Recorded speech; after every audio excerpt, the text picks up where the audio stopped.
Joining us now with more, Senator Lindsey Graham, the great state of South Carolina. Sir, how are you? Good to have you back. You recently got Glad back to be from back. well, you recently got back from Taiwan. I've got to imagine that they are in a heightened state of alert based on the obvious, the fighter jets from China flying over their airspace fairly regularly. The talk of reunification by President Xi, that's not reunification. That would be a takeover of a sovereign country. And in light of the lackluster response of Biden in Ukraine, I'm not impressed particularly.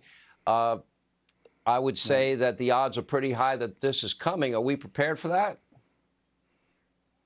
Well, how Ukraine ends really will determine what happens in Taiwan. I believe that. I went to Australia, I went to Taiwan and Japan.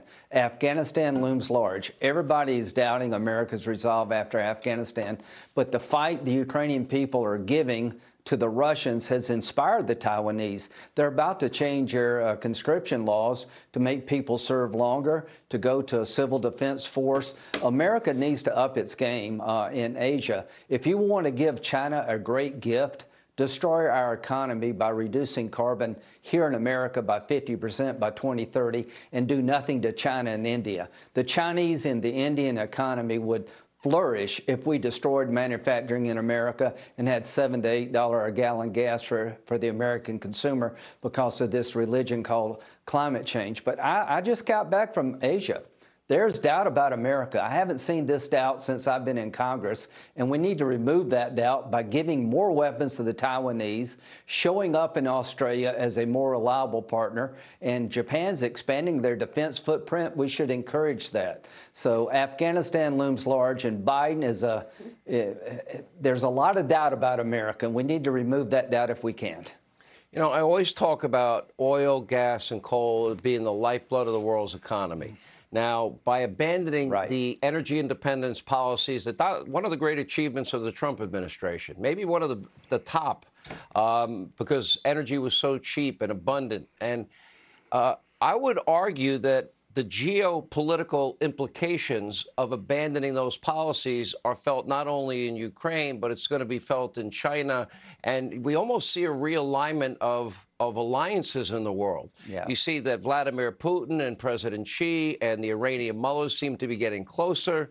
That is an axis of evil that the world will have to reckon with one day if that happens. Well, everybody's hedging their bets. Look at India. India is reluctant to take Russia on because they buy all their weapons from Russia. So without American leadership, we're the glue that holds the world together. People in Japan and Australia and Taiwan are yearning for Ronald Reagan-type leadership. And the one thing I would say to the Republican Party, everything you say about the Democrats is true in terms of their policy, but I'm begging President Trump and the Republican Party to come up with an American-first agenda that addresses the border, energy independence, inflation, a strong national security. It's not enough to complain about the other side. We need to have a vision of how we would change this country and restore order and make the economy stronger here at home. We need a positive agenda. It's not enough to run these guys down every night. So I want to ask you, we've got to show what we would do. Newt Gingrich has spoken to me, and Kevin McCarthy's coming up next about what would be, as of now, maybe the top 10 things that Republicans promise to the American people that they would do, something like a contract with America. I like the idea, and I'm only going to support candidates that support America first, save America, make America great again policies because they work, and they worked, and they will work again. All of the problems Joe Biden has, Senator, are preventable and fixable. But we need the right people in power to do it. So is that something that the Senate will also go by? Will you sign a pledge if there's 10 items that you agree with? Well, Newt's brilliant, and Kevin's been a great leader, and he's going to be Speaker. But Donald Trump is the leader of this party, not Kevin McCarthy, not Lindsey Graham, not Newt Gingrich. Well, based on the America First agenda. I'm hoping soon he will lay out a positive agenda. Here's what I would do at the border. Here's how I would secure the border again. Remember me, I'm the guy that controlled the border. Here's what I would do to deal with Russia and China. Here's what I'd do to rebuild the military. And here's what I would do to make us energy independent and lower inflation.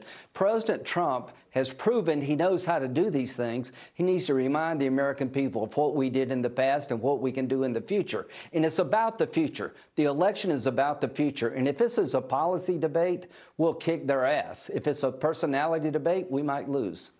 Oh, I'll take the guy with the mean tweets. So it was actually that the world, that the hostile regime leaders feared and whose policies led to prosperity over the guy that doesn't know that today's Wednesday, any day. Kind of not a hard choice. Yeah. Anyway, Lindsey Graham, thank you. Hey, Sean Hannity here. Hey, click here to subscribe to Fox News YouTube page and catch our hottest interviews and most compelling analysis. You will not get it anywhere else.